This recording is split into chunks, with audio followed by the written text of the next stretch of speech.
വർഷങ്ങൾക്ക് മുൻപ് സൈന്യത്തിൽ നിന്നും വിരമിച്ച ആളാണ് രമണൻ. മിലിറ്ററി കോട്ടയായി മാസം 6 കുപ്പി കിട്ടും. 12 കുപ്പി മദ്യം വരെ വീട്ടിൽ സൂക്ഷിക്കാൻ പെർമിറ്റ് ഉണ്ടായിരുന്നു. അതേസമയം തന്നെ ഇയാൾ ഭാര്യയുടെ പേരിലുള്ള വീട്ടിൽ വലിയ അളവിൽ മദ്യം വാങ്ങി സൂക്ഷിക്കുകയും ചെയ്തിരുന്നു.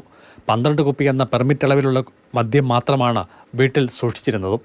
മദ്യവിൽപ്പന സംബന്ധിച്ച് മുൻപും രമണനെതിരെ പരാതികളുണ്ടായിരുന്നു. എക്സൈസ് സംഘം വീട്ടിൽ പരിശോധന നടത്തുകയും ചെയ്തു. എന്നാൽ പരിധിയിലധികം മദ്യം കണ്ടെത്താനാകാതെ മടങ്ങുകയാണുണ്ടായത്. ഇതിനിടെയാണ് മദ്യ ഗോഡൌണിനെക്കുറിച്ച് എക്സൈസ് സംഘത്തിന് വിവരം കിട്ടുന്നത്. വീടിന്റെ ചിത്രവും നാട്ടുകാരിൽ ഒരാൾ അയച്ചു കൊടുത്തു.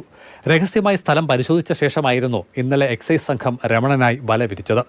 അന്വേഷണ സംഘം എത്തുമ്പോൾ ഇയാൾ ഇളമണ്ണൂരിലെ സ്വന്തം സൂപ്പർ മാർക്കറ്റിലായിരുന്നു. അവിടെ നിന്നാണ് 10 കുപ്പി മദ്യം കണ്ടെത്തിയത്.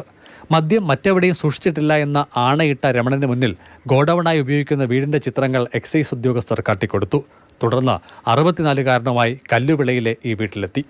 പ്രീമിയം ഇനത്തിൽപ്പെട്ട 128 കുപ്പി മദ്യമാണ് ഇവിടെ നിന്നും കണ്ടെത്തിയത്. മുൻ സൈനികരിൽ മദ്യപാനമില്ലാത്ത ആളുകൾക്ക് കിട്ടുന്ന മദ്യം കൂടുതൽ വില നൽകി രമണൻ വാങ്ങിയിരുന്നതായാണ് കരുതുന്നത്. മദ്യം വാങ്ങുന്നതിന് ഇയാൾക്ക് സ്ഥിരം ആളുകളുണ്ടായിരുന്നു എന്നാണ് അന്വേഷണത്തിലെ കണ്ടെത്തൽ. മിലിറ്ററി ക്യാൻറ്റീനിൽ കുപ്പിയൊന്നിന് 400 അതിന് താഴെയോ വിലയുള്ള മദ്യം 1250 രൂപയ്ക്ക് മേൽ ഈടാക്കിയാണ് വിറ്റിരുന്നത്. 10 വർഷം തടവും 1 ലക്ഷം രൂപ വരെ പിഴയിൽ ലഭിക്കാവുന്ന വകുപ്പ് ഉൾപ്പെടുത്തിയാണ് കേസെടുത്തിട്ടുള്ളത്.